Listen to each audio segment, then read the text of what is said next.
A day in my life na isang small business owner sa Manila na umuwi ng probinsya, nagbakasyon, naglibang at ito na nag-farm. Unahin nga natin ang pagkain ng ating mga VIP at mga dinosaur. Ganito ko prepare ang kanilang special na pagkain. Dito sa probinsya, nagpapatuwad-tuwad at talaga mainit. May kakilala nga akong silbihan ako na kung siguro nasa Manila ka, hindi ka nag-iinitan.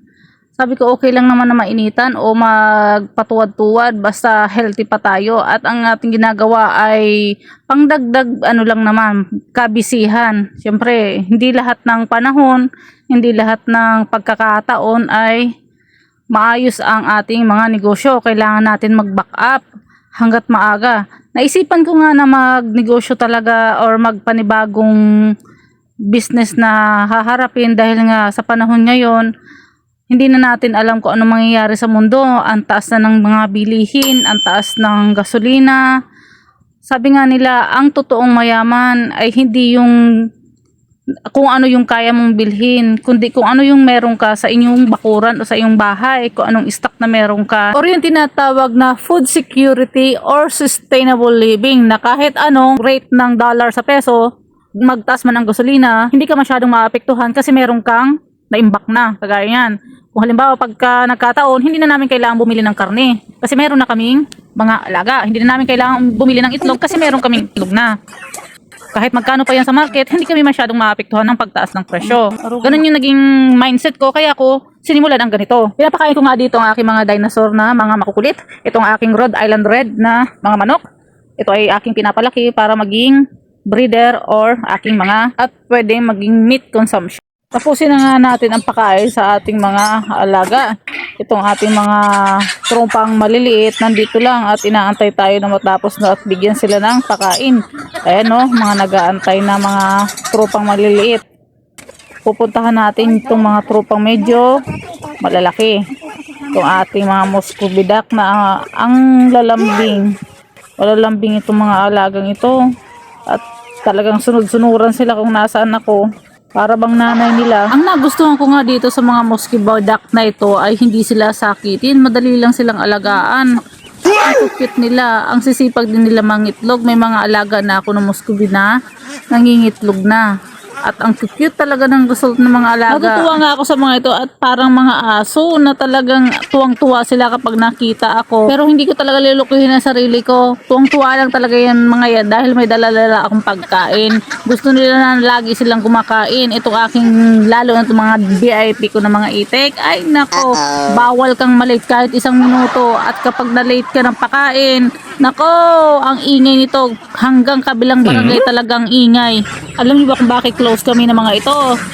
At malalambing sila sa akin kasi simula baby hanggang sa pagtanda, nagkikita-kita kami araw-araw. Titingnan nga natin ang ating special tower na vegetable and fruits. Kung magugustuhan ng ating mga dinosaur mga Rhode Island Red na mga manok. Ito ay native sa Amerika na mga manok. Wow! Gusto ko rin nga mag-breed nito dito sa Pilipinas at sa barangay namin. Maganda ito. Sana all talaga. Ganito ka-cute. Cute. Ang mga bibi. Yung tipong ganito ka-cute para hindi ka na bibitawan. Pinuntuhan ko nga itong ating mga anak ng chismosa ng barangay. Ayan, dahil maliliit pa sila. Mukhang cute pa yung mga yan. Hindi mo pa maano yung ingay nila. Ayan. Yung mga yan, kapag may isang maingay, lahat na sila maingay. Ay, kaya nga mga chismosa itong mga pugo na ito eh. As a farm manager, dapat talaga tinitingnan natin lahat. Ito ay check ko ang ating pinapa-hatch pa ng mga pugo at maya-maya meron pa tong mga mag-hatch. At nabigla nga ako na walang tubig sa amin isang araw kaya hindi pinagapan yung iba namin. Ko nga kung pwede na lang kumuha ng tubig dito sa ating river ng Amazon kasi nga kailangan na kailangan. At dahil nga mag-uulan na, kailangan natin ng mga pangsapin sa ating mga pugo. Ayan. Itong ating nakasalubong na mga baka, napagkamalan ata na pagkain yung laman ng ating sako. Ayan, nasanay ata itong mga baka na to sa ang laman ng sako ay mga pagkain. Ayan. Kaya yung sako natin pinagpiestahan nila. Lumapit sila. Actually hindi namin alam kung kanino itong mga baka pero parang ang babait. Parang ang gusto ko na nga din silang iuwi at isama na lang din sa akin. Huy! At ito nga ang isang baka ay akala mo matagal na kami magkakilala. Para bang magkapatid kami sa past life. Ayan o, siguro magtuwa kami sa past life at ganyan siya makapag akala mo. At ngayon lang kami nagkita. Parang na-miss niya ako. Oh, di ba? Ang galing, ang cute, ang bait ng bakang ito. Binisita ko nga din dito ang aking alagang si Jonah. Nagagawin ang lahat, maabot lang ang pagkain. Diyos ko, day, ang sipag talaga, ang galing pa, madiskarte. Sana all. Jonah, pinagsasabihin ko nga siya dito ng aking mga problema at kami lang dalawa nakakaalam nun ha, sekreto lang Jonah yun ha. At ito namang alaga kong si Snow, the guard, nagselos agad nang pinuntahan ko si Jonah kasi itong pusang ito talagang sinusundan ako kahit saan ako magpunta. Ayan tuloy, nagselos ang aking alagang pusa. Ang kulit din nito eh. At ito naman, nakapag-harvest tayo ng mga itlog ng ating mga native chicken. Tuwang-tuwa nga ako at ang dami na ipon.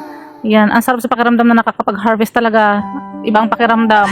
At dahil nga marami nga tayong nagawa ngayong araw, tayo ay maglilibang kasama ng ating mga aso hanggang sa susunod ng ating pag-vlog ng ating daily life. Salamat sa mga nanood.